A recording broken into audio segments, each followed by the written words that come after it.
2023, SMA Negeri 1 Telaga mempersembahkan sebuah teater dengan judul Surabaya Membara yang dibina oleh Kepala SMA Negeri 1 Telaga, Bapak Abdul Wahab Mahrun SPD, dengan dibimbing oleh Ibu Nurhayati Umar.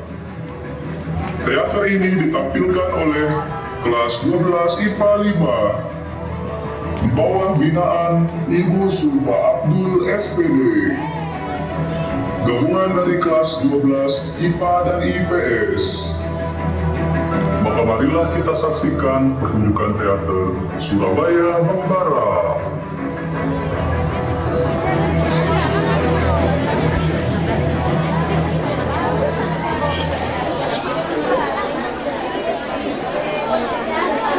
Pada tanggal 17 Agustus 1945 telah diputuskan sebagai kemerdekaan Indonesia.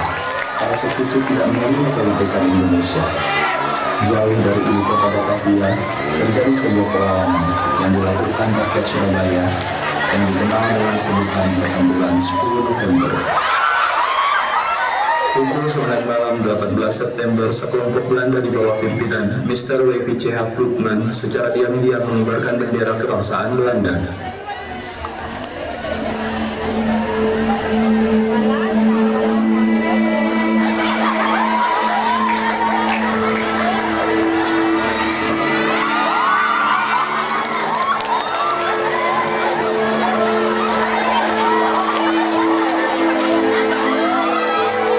Keesokan harinya terjadi sebuah aksi heroik menuntut diturunkannya bendera merah putih biru tersebut.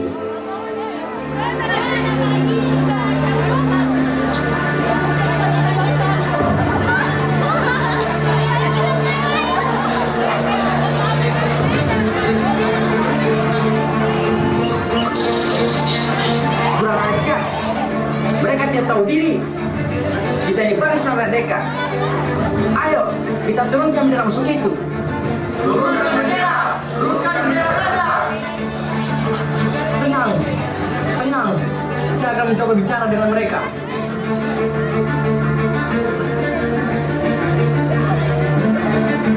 Budiman, how are you? Mau apa you datang ke sini? Kami minta agar kalian menurunkan bendera kalian itu sekarang juga. Hahaha. Atas dasar apa you berani memerintah saya? Presiden Soekarno telah memerintahkan agar bendera merah putih dikibarkan di seluruh wilayah Republik Indonesia. Tidak bisa. You harus tahu kalau kami tidak mengakui you punya negara. Dasar kau biadab.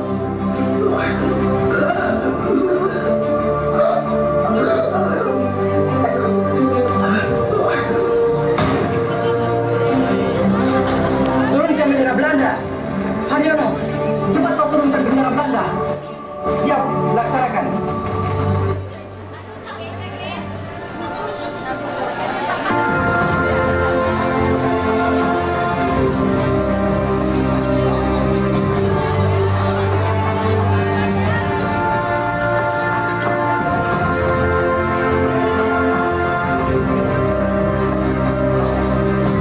Ayo Haryono, kita kibarkan sang merah putih. Ayo. Turunkan bendera Belanda!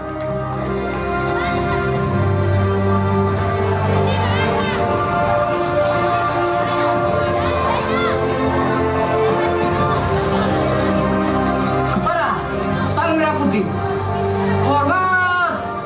Gerak! Tegak! Gerak! Merdeka! Merdeka! Merdeka! Beberapa pasukan dikirim sekutu ke Surabaya pada 25 Oktober 1945. Awalnya mereka disambut baik, namun karena adanya tentara NICA yang ikut dalam rombongan pimpinan AWS Malagi itu, mereka mulai mendapat penolakan bahkan perlawanan.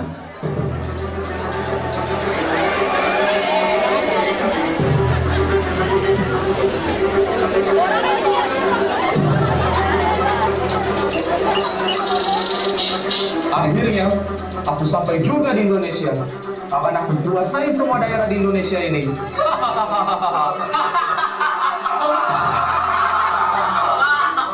Pasukan, Siap, Jenderal. bagaimana keadaan pasukan kita? Lapor Jenderal, semua pasukan sudah siap, tinggal menunggu perintah. Bagus, bagus. Kapten Xiao, Siap, Jenderal. siapkan pasukanmu. Laksanakan kejutan khusus untuk mereka. Sementara yang lain, siapkan keberangkatan kita menuju Gubernur Surabaya. Siap laksanakan perintah Jenderal. Seorang kawanan Bung Tomo yang menyaksikan kedatangan pasukan Inggris segera melapor kepada Bung Tomo. Bung Tomo pun mengabarkan kedatangan Inggris secara meluas.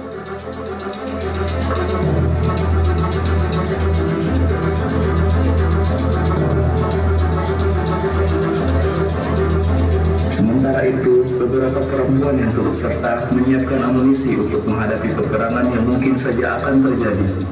Mereka membuat sebuah laskar wanita.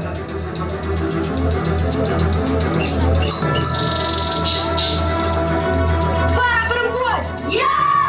Kita harus terus berjuang untuk bangsa ini. Ya!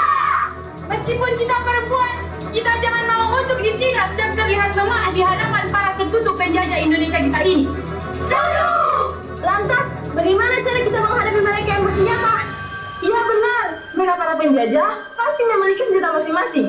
Betul, apalagi senjata mereka begitu canggih dan modern. Tentunya kita harus membuat senjata juga yang sepadan dengan mereka. Tapi kita semua tahu, persediaan senjata kita sangat tidak mungkin memadai.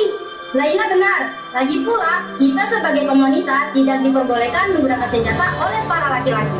Betul, mereka sering bilang tugas kita hanya di dapur saja. Tapi bukan berarti kita tidak bisa melawan.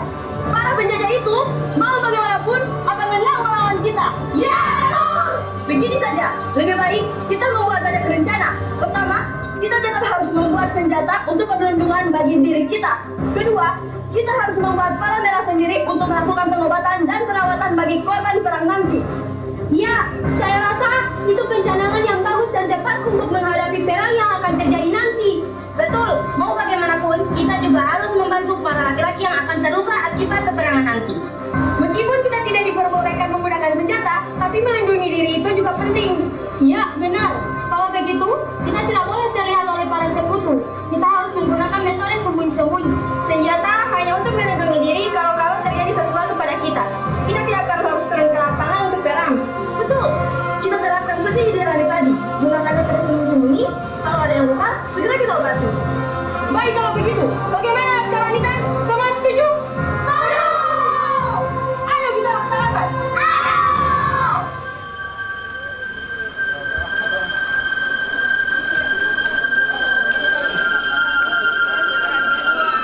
Keesokan harinya, Gubernur Suryo mencapai kesepakatan dengan AWS Malawi di kantor gubernur pada 26 Oktober 1945 bersama Bung Tomo dan pasukan Presiden Sudirman. Sampaikan kedatangan kami kepada Tuan Anda.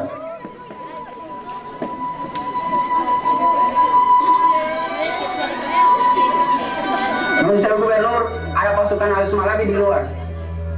Persilakan mereka masuk. Hai Tuan Suryo, apa kabar? Mari kita bicarakan terkait kedatangan kami ke Surabaya.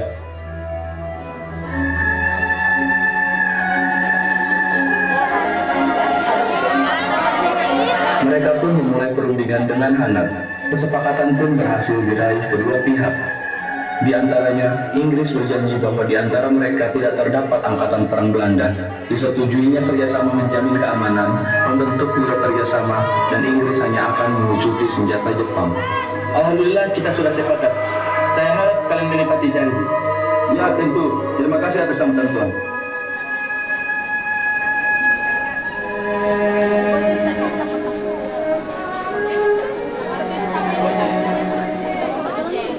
Pada 27 Oktober, pasukan sekutu berhasil merebut berbagai tempat strategis, salah satunya Lan Tanjung Perak, kantor pos dan objek vital lainnya.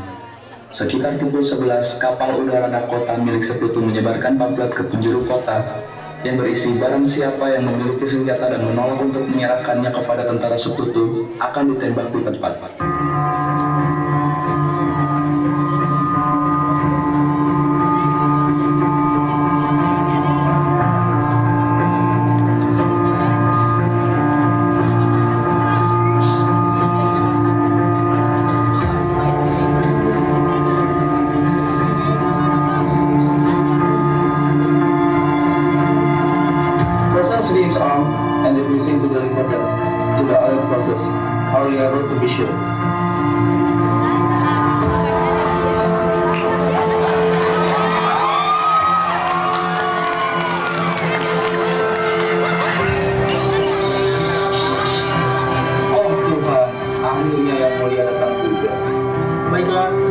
segera mulai perundingan. Kami sangat mengharapkan Anda tidak melanggar perjanjian. Kami sangat menghargai tuan-tuan. Setelah perundingan, kontak senjata di beberapa titik masih berlangsung. Hal ini karena kurangnya komunikasi mengenai perjanjian gencatan senjata. Bahkan menjelang sore hari, gedung Bank Internasional sempat dikepung oleh arek-arek Surabaya.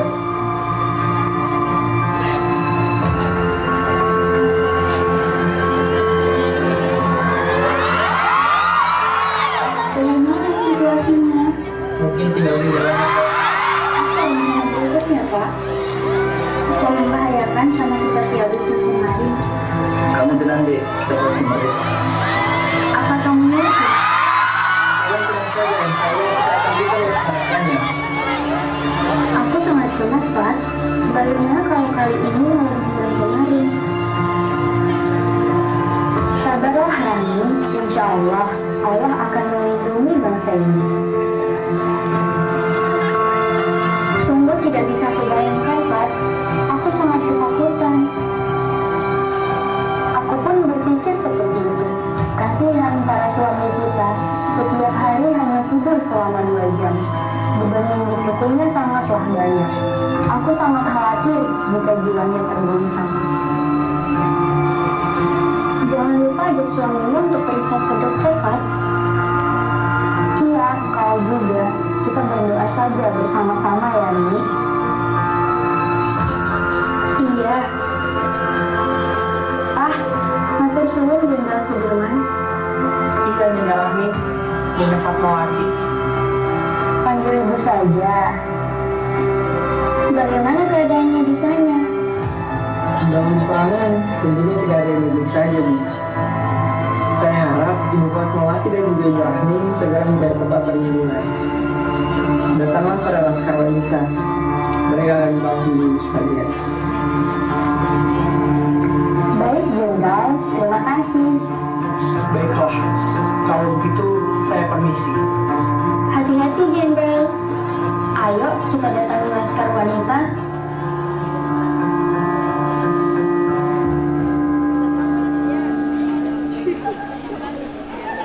Hingga pada pukul 5 tragedi fatal pun terjadi di Jembatan Merah dekat Gedung Bank Internasional. Jenderal AWS Malabi tewas dibunuh pejuang Indonesia yang tidak diketahui identitasnya.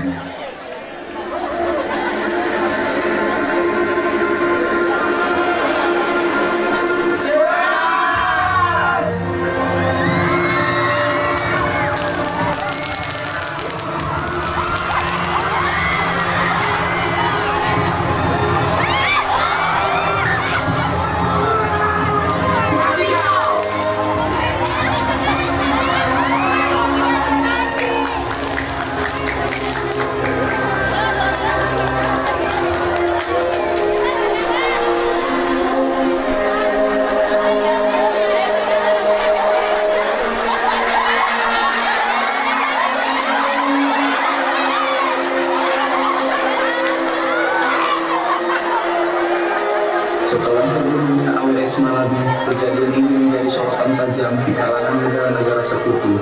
Akhirnya kerajaan Inggris mengirimkan bantuan dan Mayor Jenderal Mansur dijadikan sebagai komandan sekutu di Surabaya menggantikan AWS Malabi. Dan pada 9 November 1945, Mansur mengeluarkan ultimatum sebagai respon kemarahan atas terbunuhnya AWS Malabi.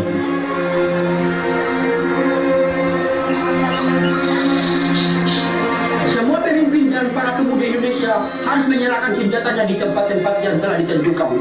Kemudian menyerahkan diri sambil mengangkat tanganmu. Selambat-lambatnya pukul 6 pagi, tanggal 10 November 1945. Jika sampai batas waktunya tidak menyerahkan senjata, maka Surabaya akan kami serang dari darat, laut, dan udara. Setelah kabar ultimatum, pertemuan tokoh-tokoh Surabaya diadakan di kantor dinas Gubernur Suryo. Hadir dalam pertemuan itu Bung Tomo, beberapa tokoh organisasi seperti Kiai Haji Asyif Asyari dan Kiai Pondok Pesantren Jawa lainnya, serta tokoh-tokoh TKR. Keputusannya mereka menolak ancaman pihak Inggris tersebut. Usir sekutu! Usir sekutu! Allahu Akbar! Allahu Akbar! Allahu Akbar! Allahu Akbar! Allahu Akbar! Kita sudah sepakat bahwa Surabaya menolak ultimatum Inggris itu. Baiklah, saya akan mempersiapkan pasukan. seluruh santri dan santriwati Jawa Timur siap berjihad di jalan Allah. Mari kita satukan kekuatan kita untuk menghabisi mereka. Merdeka! Merdeka! Usai perundingan singkat itu, seluruh komponen Surabaya bersatu dengan satu suara perang melawan sekutu. Para tokoh kemudian mempersiapkan perlawanan, sementara para kiai berdakwah di hadapan istri dan santriwati. Bung Tomo mengorbankan jiwa arek-arek Surabaya dengan pidatonya yang mengguncangkan Surabaya. Indonesia ini adalah negeri yang dirahmati Allah. Kita harus mempertahankan Surabaya dari sekutu Inggris itu. Allahu Akbar. Allahu Akbar. Allahu Akbar. Mas Viko, istriku, pergilah bersama Mas Suri dan santriwati lain bersembunyi di masjid pesantren kita. Baik Kiai, ayo nak, kita bersembunyi di masjid. Apa yang akan terjadi, Nafiko? Apapun yang akan terjadi, insya Allah kita akan senantiasa berada di dalam lindungan Allah Subhanahu wa Ta'ala. Namun sewu Umi, kami harus bersembunyi di mana? Di masjid sesuai perintah Kiai. Ini benar, tidak apa-apa Umi. Aman Umi. Bagaimana kalau sampai para penjajah itu berani masuk ke masjid? Para santriwati lain ketakutan Umi. Betul Umi, mereka cemas dan panik untuk menghadapi peperangan seperti ini. Iya Umi, belum lagi pada orang tua tadi. Entah bagaimana mereka di sana. Mas, dikancang Umi. Insya Allah, saat ini kita sedang menghadapi jihad nak. Tidak perlu takut. Apapun yang terjadi, Allah pasti akan melindungi kita semua. Tidak ada yang perlu dikhawatirkan, pasrahkan segalanya pada Allah Subhanahu wa Ta'ala. Assalamualaikum Umi. Waalaikumsalam. Ada apa Syahidah? Umi, para ibu dari santriwati berdatangan Umi. Iya Umi, mereka khawatir akan terjadinya pertempuran ini. Mereka cemas pada para anak-anak mereka. Sudah, biarkan mereka masuk. Assalamualaikum Umi Naziko, Umi Masuro. Waalaikumsalam. Begini Umi, kedatangan kami ke sini bertujuan untuk menjemput putri-putri kami Umi. Menjemput? Ya Umi, di luar sana para suami kami tengah mempersiapkan peperangan yang akan terjadi. Dan kami takut jika sampai para tentara luar itu turun masuk ke wilayah pondok pesantren ini. Kami takut anak-anak kami akan terkena imbasnya. Kasihan mereka Umi. Insya Allah mereka aman di sini. Apa Umi mau bertanggung jawab jika terjadi sesuatu yang tidak diinginkan terjadi pada mereka? Bahaya sedang mengancam keselamatan kita semua Bu. Tapi, bukankah lebih berbahaya kalau santriwati dirumahkan, Bu? Ini demi kebaikan kami semua, Umi. Belum lagi, jika mereka pulang dan melihat orang tua mereka sudah tidak bernyawa. Atau justru sebaliknya, sungguh tidak bisa kami bayangkan. Betul, Umi. Lebih baik anak-anak kami rumahkan saja. Begini saja, ibu-ibu sekalian. Alangkah lebih baik, ibu-ibu sekalian tinggal untuk sementara di sini saja. Umi Nafiko benar, alangkah lebih baik mereka semua tinggal bersama para ibunya di sini. Hanya sekedar meredakan peperangan sejenak. Kalau suasana sudah aman, barulah para santriwati bisa kami pulangkan. Saya rasa itu bukanlah satu ide yang buruk. Pernyataan Umi Nafiko dan Mas Roro cukup meyakinkan. Ya, insya Allah juga pesantren ini menjadi tempat yang aman untuk kita sembunyi. Insya Allah. Jadi bagaimana ibu-ibu, kita sepakat untuk menetap di pesantren ini untuk sementara waktu? Saya setuju. Lagian, kasihan juga ibu-ibu lainnya yang harus berjalan jauh menuju pesantren ini. Saya juga setuju. Insya Allah, kita semua aman di pesantren ini. Tapi bagaimana kita untuk mengabarkan para suami kita yang siap tempur di sana? Ibu-ibu tenang saja. Nanti saya akan beritahu pada Kiai untuk memberitahukan hal ini pada para ahli santriwati. Baiklah, saya rasa itu solusi yang bisa disepakati. Ibu-ibu lain bagaimana? Setuju! Kalau begitu Umi, apa bisa kita langsung masuk ke dalam saja Umi? Silakan, matur suwun. Mari kami antarkan ke gedung aula pesantren. Rakyat Surabaya menyambut pidato Kiai Haji Hasyim Asy'ari dan Bung Tomo dengan teriakan lantang. Saudara-saudara rakyat jelata di seluruh Indonesia, terutama saudara-saudara penduduk kota Surabaya, kita semuanya telah mengetahui bahwa hari ini tentara Inggris telah menyebarkan pamflet-pamflet yang memberikan suatu ancaman kepada kita semua. Kita diwajibkan untuk dalam waktu yang mereka tentukan, menyerahkan senjata-senjata yang telah kita rebut dari tangan tentara Jepang. Mereka telah minta supaya kita datang pada mereka itu dengan mengangkat tangan, Mereka telah minta supaya kita semua datang pada mereka itu dengan membawa bendera putih, tanda bahwa kita menyerah kepada mereka. Saudara-saudara, di dalam pertempuran-pertempuran yang lampau, kita sekalian telah menunjukkan bahwa rakyat Indonesia di Surabaya telah menunjukkan satu pertahanan yang tidak bisa dijebol, telah menunjukkan satu kekuatan sehingga mereka itu terjepit di mana-mana. Hanya karena taktik yang licik daripada mereka itu, saudara-saudara, dengan mendatangkan presiden dan pemimpin-pemimpin lainnya ke Surabaya ini, maka kita ini tunduk untuk memberhentikan pertempuran. Dan untuk kita saudara-saudara, lebih baik kita hancur lebur daripada tidak merdeka. Semboyan kita tetap merdeka atau mati. Dan kita yakin saudara-saudara, pada akhirnya pastilah kemenangan akan jatuh ke tangan kita, sebab Allah selalu berada di pihak yang benar.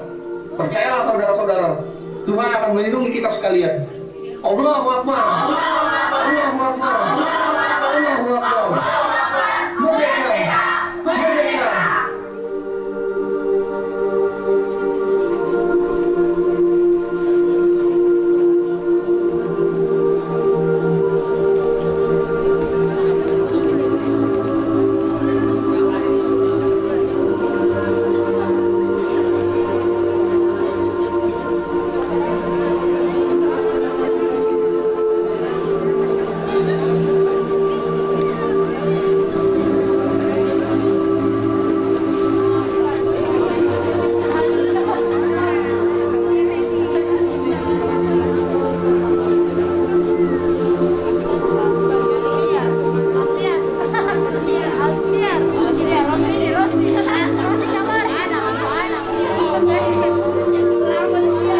Juga pada akhirnya pecahlah pertempuran 10 November karena rakyat Indonesia tidak menghiraukan ultimatum.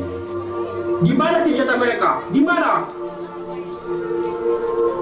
Kami tidak akan menyerahkan Surabaya kepada kalian. Langkahi dulu darah yang berapi-api ini. Serah!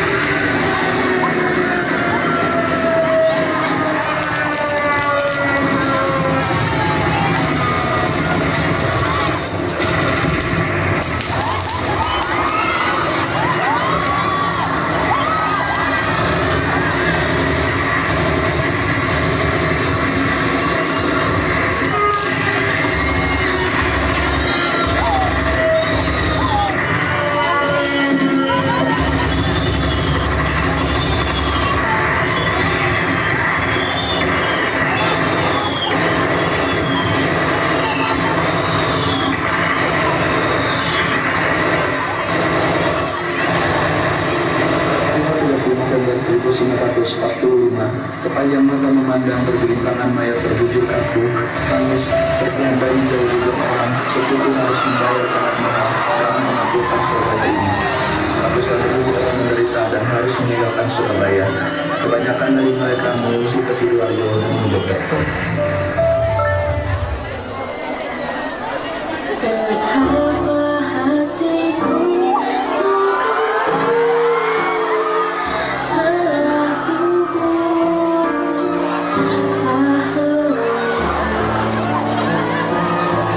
betapa hatiku takkan sedih, hamba ditinggal sendiri.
ditertawakan.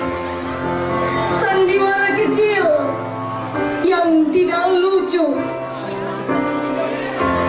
Hai para malaikat di surga, kami ingin merdeka.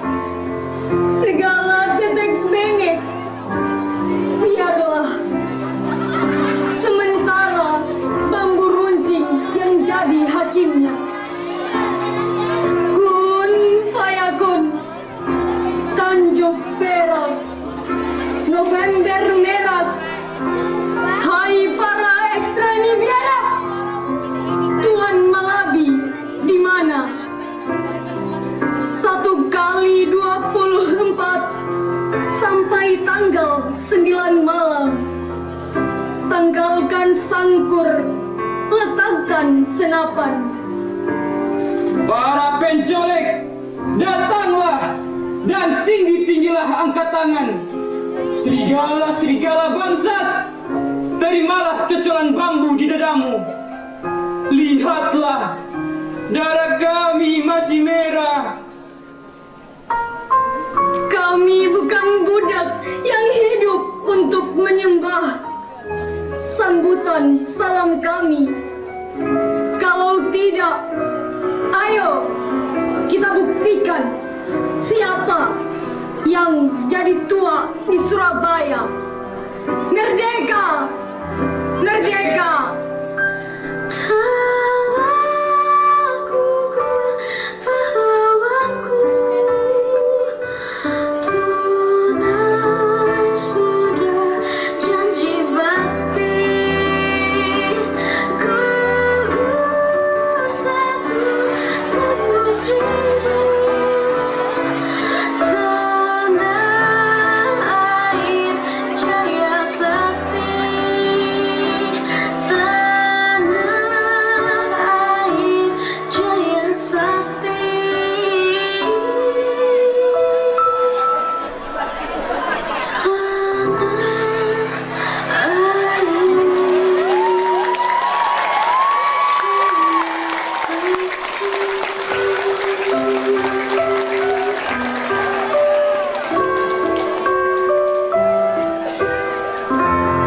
Itulah akhir cerita dari peristiwa 10 November yang dipersembahkan oleh kelas 12 IPA 5.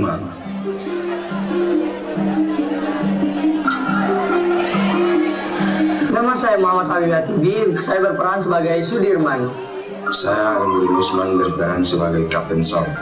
Saya Wahidin Nurundatu, berperan sebagai Husno Ibowo. Chandra Abu Bakar, berperan sebagai Mansher. Saya Sipakal Sidik Pulamola berperan sebagai Golden Smith. Nama saya Arif Bido, saya berperan sebagai Kiai Hashim Asyari. Perkenalkan, nama saya Muhammad Ridwan, saya berperan sebagai Bung Tomo. Ya, Amin Tomayahu, saya berperan sebagai Soekarno. Nama saya Faisal Muhammad, berperan sebagai Wakil Presiden Dr. Andes Muhammad Hatta. Nama saya Muhammad Sararis, saya berperan sebagai Sidik.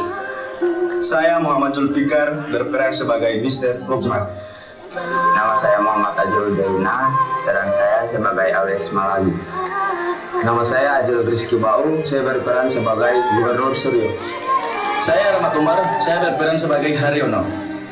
Nama saya Rizka Setia Dewi Mulyo, berperan sebagai Laila di Laskar Wanita. Nama saya Masita Muhammad, saya berperan sebagai Ibu Rashidi. Nama saya Asna Kudus, saya berperan sebagai Rani di Laskar Wanita. Nama saya Nazwa Tiara Amir, saya berperan sebagai Ajeng di Laskar Wanita. Saya Fitri Naisila Hamzah, berperan sebagai istri dari Soekarno yaitu Fatmawati. Nama saya Israwati Rashid Japar, saya berperan sebagai santriwati yang bernama Azana. Saya Miranti Pemulawa, saya berperan sebagai Ambar di santriwati. Nama saya Alia Kadir, saya berperan sebagai Masyuroh. Nama saya Dinda Putri Lestari Manaf, saya berperan sebagai Nafiko. Saya Intan Fatmawati Supat, saya berperan sebagai santriwati bernama Rahayu. Nama saya Merlin Kadir, saya berperan sebagai santriwati yang bernama Nafisa. Nama saya Juni Hasan, saya berperan sebagai santriwati yang bernama Kinanti. Nama saya Raihana Zakira Ismail, berperan sebagai Ibu Jannah. Nama saya Revalina Debeli, berperan sebagai Ibu Hawa. Nama saya Indrani Abdullah, saya berperan sebagai Ibu Akika. Nama saya Desila Soma, saya berperan sebagai Ayu di Laskar Wanita. Nama saya Diana Sulaki, saya berperan sebagai santriwati yang bersama Fatona. Nama saya Mutiara Muhammad Kawiti, saya berperan sebagai santriwati bernama Wati. Nama saya Nuraila Pamusu, saya berperan sebagai ibu pemalas. Nama saya Sidira Ipatili, saya berperan sebagai ibu Hanifah. Nama saya Anissa Nur Awalia, saya berperan sebagai santriwati yang bernama Syahidah. Nama saya Aldina Karim, saya berperan sebagai santriwati yang bernama Mulyana. Nama saya Siti Fatma Aprilia Anita, saya berperan sebagai istri dari Muhammad Hatta, yaitu Rahmi Hatta. Saya Diumena Pratita lalu berperan sebagai Sarina di Laskar Wanita. Saya Diumena Mawati Muatalu, berperan sebagai Ibu di Laskar Wanita. Saya Ningsiawati Sune, saya berperan sebagai Ibu Safira. Nama saya Indah Datau, saya berperan sebagai Diana di Laskar Wanita. Nama saya Rifkana Alwada, saya berperan sebagai Dina di Laskar Wanita. Saya Putri Fadilia Dore, berperan sebagai Anjani di Laskar Wanita. Saya Alia Regina Putri Muhammad, berperan sebagai Amina di Laskar Wanita.